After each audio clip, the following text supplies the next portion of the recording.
ಮುಂದುವರಿಸೋದು ಸರಿಯಲ್ಲ. ಇಂಥವರಿಗೆ ಪಾಠ ಕಲಿಸಬೇಕು ಅನ್ನುವಂಥದ್ದು ಆಟೋ ಚಾಲಕರ ಆಗ್ರಹ ಆಗಿದೆ.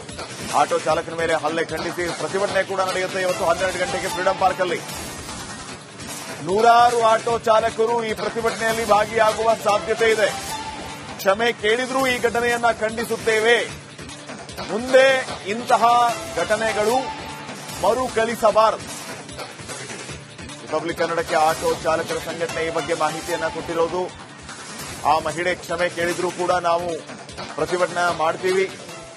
ಮುಂದೆ ಇಂಥ ಘಟನೆಗಳು ರಿಪೀಟ್ ಆಗಬಾರದು, ಇಂಥವರ ವಿರುದ್ಧ ಕ್ರಮ ಆಗಬೇಕು ಅಂತ ಹೇಳಿ ಫ್ರೀಡಂ ಪಾರ್ಕ್ ಅಲ್ಲಿ 12 ಗಂಟೆಗೆ ಪ್ರತಿಭಟನೆ ಬೇರೆ ಆಗ್ತಾ ಇದೆ.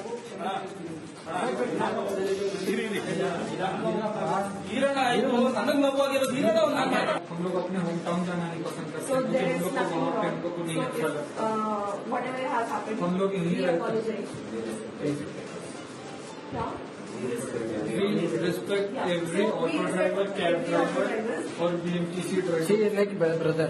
You don't feel like that. Wait. No. You come. She is like your brother and your sister. You don't feel like that. Sorry. Kannada ಜನಕ್ಕೆ ನಾನು ಮಂಡಿ ಊರು ಕೇಳ್ಕೊಳ್ಳಿ. Sorry. ಕನ್ನಡ ಜನಕ್ಕೆ ನಾನು ಮಂಡಿ ಊರು ಕೇಳ್ಕೊಳ್ಳಿ.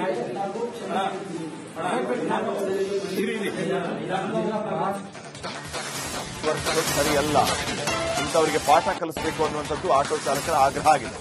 ಆಟೋ ಚಾಲಕನ ಮೇಲೆ ಹಲ್ಲೆ ಖಂಡಿಸಿ ಪ್ರತಿಭಟನೆ ಕೂಡ ನಡೆಯುತ್ತೆ. ಇವತ್ತು 12 ಗಂಟೆಗೆ ಫ್ರೀಡಂ ಪಾರ್ಕ್ ಅಲ್ಲಿ ನೂರಾರು ಆಟೋ ಚಾಲಕರು ಈ ಪ್ರತಿಭಟನೆಯಲ್ಲಿ ಭಾಗಿಯಾಗುವ ಸಾಧ್ಯತೆ ಇದೆ. ಕ್ಷಮೆ ಕೇಳಿದ್ರೂ ಈ ಘಟನೆಯನ್ನ ಖಂಡಿಸುತ್ತೇವೆ. ಮುಂದೆ ಇಂತಹ ಘಟನೆಗಳು ಮರುಕಳಿಸಬಾರದು. ರಿಪಬ್ಲಿಕ್ ಕನ್ನಡಕ್ಕೆ ಆಟೋ ಚಾಲಕರ ಸಂಘಟನೆ ಈ ಬಗ್ಗೆ ಮಾಹಿತಿಯನ್ನ ಕೊಟ್ಟಿರೋದು. ಆ ಮಹಿಳೆ ಕ್ಷಮೆ ಕೇಳಿದ್ರೂ ಕೂಡ ನಾವು ಪ್ರತಿಭಟನೆ ಮಾಡ್ತೀವಿ. ಮುಂದೆ ಇಂಥ ಘಟನೆಗಳು ರಿಪೀಟ್ ಆಗಬಾರದು, ಇಂಥವರ ವಿರುದ್ಧ ಕ್ರಮ ಆಗಬೇಕು ಅಂತ ಹೇಳಿ ಫ್ರೀಡಂ ಪಾರ್ಕ್ ಅಲ್ಲಿ 12 ಗಂಟೆಗೆ ಪ್ರತಿಭಟನೆ ಬೇರೆ ಆಗ್ತಾ ಇದೆ.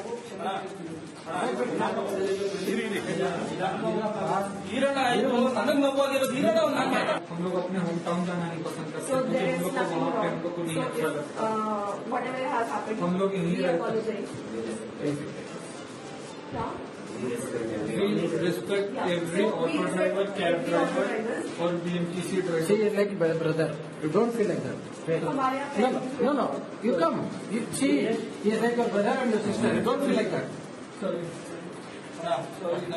ಕನ್ನಡ ಜನಕ್ಕೆ ನಾನು ಮಂಡಿ ಊರು ಕೇಳ್ಕೊಳ್ಳಿ. Sorry. ಕನ್ನಡ ಜನಕ್ಕೆ ನಾನು ಮಂಡಿ ಊರು ಕೇಳ್ಕೊಳ್ಳಿ.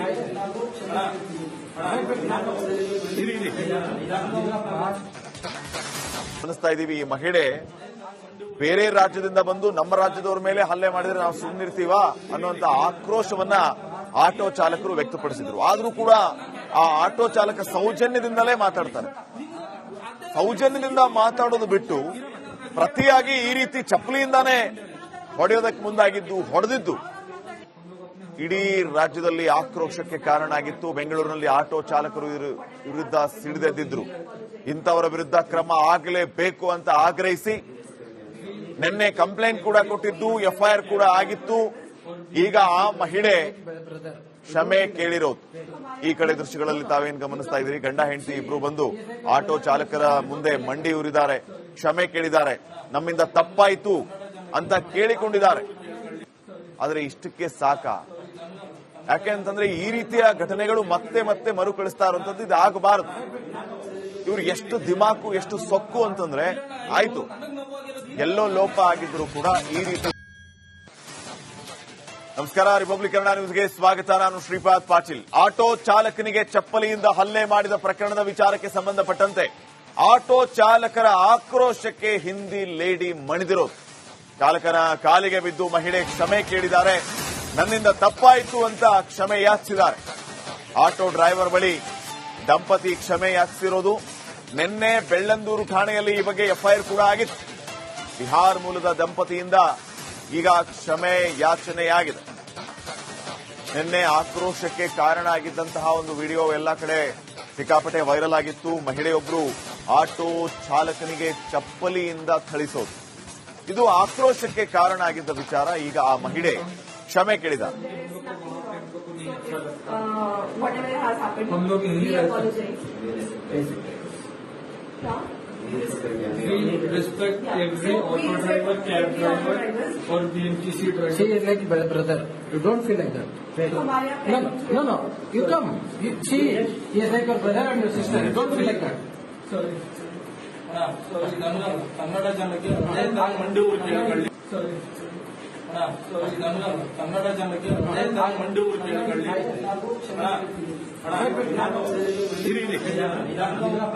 ಈರಣ್ಣ ಆಯ್ತು, ನನಗ್ ನೋವಾಗಿರೋದು ಈರಣ್ಣ ಅವನೇನ್ ಮಾತಾಡ್ಬಿಡ್ಲಿ.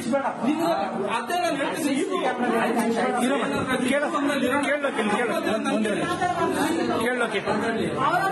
हम लोग अपने होम टाउन जाना नहीं पसंद करते, क्योंकि हम लोग को वहाँ पे हमको नहीं अच्छा लगता. हम लोग यहीं रहते हैं. We respect every auto driver, cab driver, or BMTC driver. She is like brother. You don't feel like that. No. You come.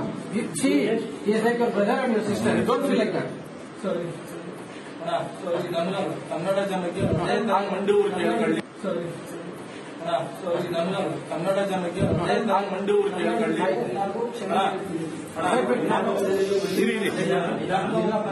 Iranna ಆಯ್ತು, ನನಗ್ ನೋವಾಗಿರೋದು ಈರಣ್ಣ ಅವನೇನ್ ಮಾತಾಡ್ಬಿಡ್ಲಿ. ಅದೇ ನಾನು ಹೇಳ್ತೀನಿ.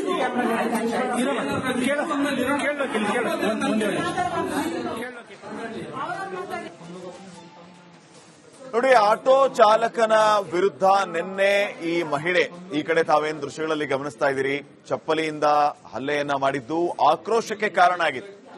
ಬೇರೆ ರಾಜ್ಯದವರ ದರ್ಪ ನಮ್ಮ ರಾಜ್ಯದಲ್ಲಿ ಜಾಸ್ತಿ ಆಗ್ತಾ ಇದೆ. ಒಂದು ಸೌಜನ್ಯ ಅನ್ನುವಂಥದ್ದಿಲ್ಲ. ಯಾವ ರೀತಿ ಬೇಕೋ ಆ ರೀತಿ ವರ್ತಿಸ್ತಾ ಇರೋದು ಆಕ್ರೋಶಕ್ಕೆ ಕಾರಣ ಆಗ್ತಾ ಇದೆ. ಇನ್ನೊಂದು ಭಯ ಮತ್ತು ಮತ್ತೊಂದು ಕಡೆ ಕೋಪ, ಇವೆಲ್ಲವೂ ಕೂಡ ಇರಬೇಕು. ಆದ್ರೆ ಈ ವಿಚಾರಕ್ಕೆ ಬಂದ್ರೆ ನಾವು ಗಮನಿಸ್ತಾ ಇದ್ದೀವಿ, ಈ ಮಹಿಳೆ ಬೇರೆ ರಾಜ್ಯದಿಂದ ಬಂದು ನಮ್ಮ ರಾಜ್ಯದವರ ಮೇಲೆ ಹಲ್ಲೆ ಮಾಡಿದ್ರೆ ನಾವು ಸುಮ್ಮನಿರ್ತೀವಾ ಅನ್ನುವಂತ ಆಕ್ರೋಶವನ್ನ ಆಟೋ ಚಾಲಕರು ವ್ಯಕ್ತಪಡಿಸಿದ್ರು. ಆದ್ರೂ ಕೂಡ ಆ ಆಟೋ ಚಾಲಕ ಸೌಜನ್ಯದಿಂದಲೇ ಮಾತಾಡ್ತಾರೆ. ಸೌಜನ್ಯದಿಂದ ಮಾತಾಡೋದು ಬಿಟ್ಟು ಪ್ರತಿಯಾಗಿ ಈ ರೀತಿ ಚಪ್ಪಲಿಯಿಂದಾನೇ ಹೊಡೆಯೋದಕ್ಕೆ ಮುಂದಾಗಿದ್ದು, ಹೊಡೆದಿದ್ದು ಇಡೀ ರಾಜ್ಯದಲ್ಲಿ ಆಕ್ರೋಶಕ್ಕೆ ಕಾರಣ ಆಗಿತ್ತು. ಬೆಂಗಳೂರಿನಲ್ಲಿ ಆಟೋ ಚಾಲಕರು ವಿರುದ್ಧ ಸಿಡಿದೆದ್ದಿದ್ರು. ಇಂಥವರ ವಿರುದ್ಧ ಕ್ರಮ ಆಗಲೇಬೇಕು ಅಂತ ಆಗ್ರಹಿಸಿ ನಿನ್ನೆ ಕಂಪ್ಲೇಂಟ್ ಕೂಡ ಕೊಟ್ಟಿದ್ದು, ಎಫ್ಐಆರ್ ಕೂಡ ಆಗಿತ್ತು. ಈಗ ಆ ಮಹಿಳೆ ಕ್ಷಮೆ ಕೇಳಿರೋದು. ಈ ಕಡೆ ದೃಶ್ಯಗಳಲ್ಲಿ ತಾವೇನು ಗಮನಿಸ್ತಾ ಇದ್ದೀರಿ, ಗಂಡ ಹೆಂಡತಿ ಇಬ್ರು ಬಂದು ಆಟೋ ಚಾಲಕರ ಮುಂದೆ ಮಂಡಿ ಊರಿದ್ದಾರೆ, ಕ್ಷಮೆ ಕೇಳಿದ್ದಾರೆ, ನಮ್ಮಿಂದ ತಪ್ಪಾಯಿತು ಅಂತ ಕೇಳಿಕೊಂಡಿದ್ದಾರೆ. ಆದ್ರೆ ಇಷ್ಟಕ್ಕೆ ಸಾಕ? ಯಾಕೆಂತಂದ್ರೆ ಈ ರೀತಿಯ ಘಟನೆಗಳು ಮತ್ತೆ ಮತ್ತೆ ಮರುಕಳಿಸ್ತಾ ಇರುವಂತದ್ದು ಇದು ಆಗಬಾರದು. ಇವ್ರು ಎಷ್ಟು ದಿಮಾಕು, ಎಷ್ಟು ಸೊಕ್ಕು ಅಂತಂದ್ರೆ, ಆಯ್ತು ಎಲ್ಲೋ ಲೋಪ ಆಗಿದ್ರು ಕೂಡ ಈ ರೀತಿ